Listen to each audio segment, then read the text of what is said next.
तो hello student, good afternoon. उम्मीद है कि आप लोग अच्छा स्वस्थ होंगे और स्टडी आप लोग बहुत बेहतरीन तरीका से कर रहे होंगे। तो आज का इस टॉपिक्स और आज की इस वीडियो में आप लोग को बताने वाले हैं ध्वनि प्रदूषण के बारे में। ठीक है, तो सबसे पहले हम लोग जानेंगे ध्वनि के बारे में क्या होता है।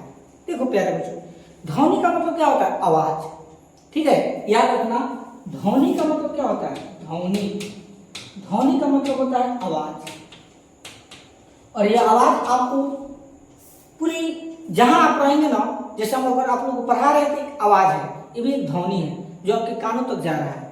ठीक है, अगर कोई बच्चा रो रहा है तो रोने का आवाज अगर आपके कानों तक जा रहा है वो भी आपका ध्वनि है।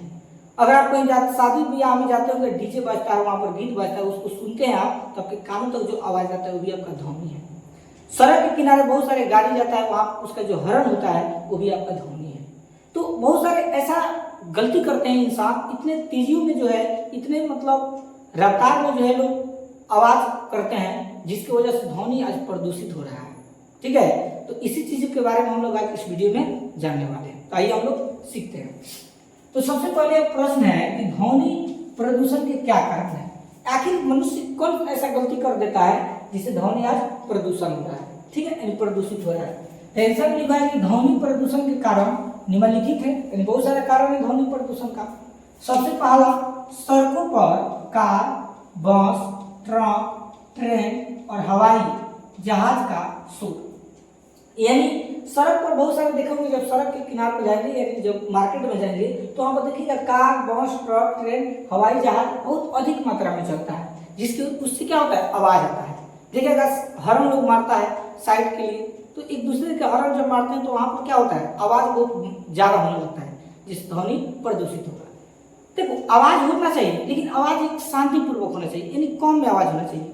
ठीक है, यानी जितना शोरगुल कम होता है ना, वहाँ उतना प्रदूषण कम होता है। अगर आवाज ज्यादा होगा तो हो सकता है कि देखो कोई व्यक्ति होता है कि आवाज अगर कोई हार्ट का बीमारी हो किसी को, और उनके सामने आप तेजी में कोई चीज बजा दीजिए तो उनका जान भी जा सकता है। ठीक है, तो इसलिए आवाज की एक लिमिट होना चाहिए। आवाज कम आवाज में कोई भी चीजों को क्या करना चाहिए? बजाना चाहिए। हॉर्न भी लोग मारते हैं सड़क पर, तो इतना तेजी से हॉर्न मारते हैं कि कहा जाए, यानी एकदम स्लो कीजिए। तो ये पहला हो गया। दूसरी बात, कारखानों और निर्माण स्थलों पर मशीनों और उपकरणों का शोर। बहुत ज्यादा आप लोग देखे होंगे, हम लोग का तो गांव में उतना नहीं होता है, लेकिन शहरों में जब फैक्ट्री जो बैठा होता है तो 24 घंटा फैक्ट्री क्या होता है? चलता रहता है। तो फैक्ट्री से बहुत सारा क्या होता है? आवाज आता है। ठीक है, तो वहां का वातावरण क्या होता है? ध्वनि प्रदूषण हो जाता है। ठीक है।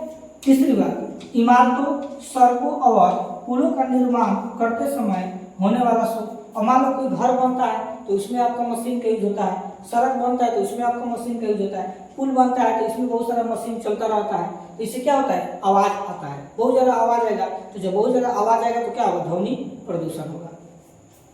चौथी बात, त्योहारों, पार्टियों और अन्य कार्यक्रमों में लाउड स्पीकर और म्यूजिक सिस्टम का शोर। अब देखे होंगे शादी ब्याह होता है, आज के समय में अभी के डेट में क्या है? नवरात्रि चल रहा है, दशहरा। देखिएगा जहां तहां खाली क्या बजेगा? गाना बजेगा, डीजे बजेगा, चारों बगल से आपका आवाज आएगा, तो आपका जो मन होगा ना बेचैन हो जाता है। क्यों? क्योंकि ध्वनि प्रदूषण है। यानी एक आवाज का मतलब होता है एक लिमिट होना चाहिए। जब ज्यादा मात्रा में आपको आवाज सुनाई देता है ना, तो आप जो क्या होता है? बेचैन हो जाते हैं। किसकी वजह से? तो ध्वनि प्रदूषित जब होता है इसकी वजह से। ठीक है, तो यह आप लोग का चीज है। देख रहे हैं बहुत सारे, देखो सड़क पर कितनी सारी गाड़ी जा रहा है, तो एक दूसरे से साइड मारेंगे, हॉर्न मारेंगे, तो वहाँ पर बहुत ज्यादा क्या होता है? आवाज होता है। यहाँ पर देखिए लाउड स्पीकर लगा हुआ है, तो इसे जो आवाज अगर अधिक मात्रा में निकलेगा तो वहाँ का वातावरण क्या होगा? प्रदूषित होगा। ठीक है, तो यार आप लोग का ध्वनि प्रदूषण के कारण। उम्मीद है कि आप लोग का टॉपिक्स बहुत अच्छा समझ में आया होगा। तो लाइक, शेयर, कमेंट, सब्सक्राइब जरूर करें। मिलते हैं नेक्स्ट टॉपिक के साथ, तब तक के लिए धन्यवाद।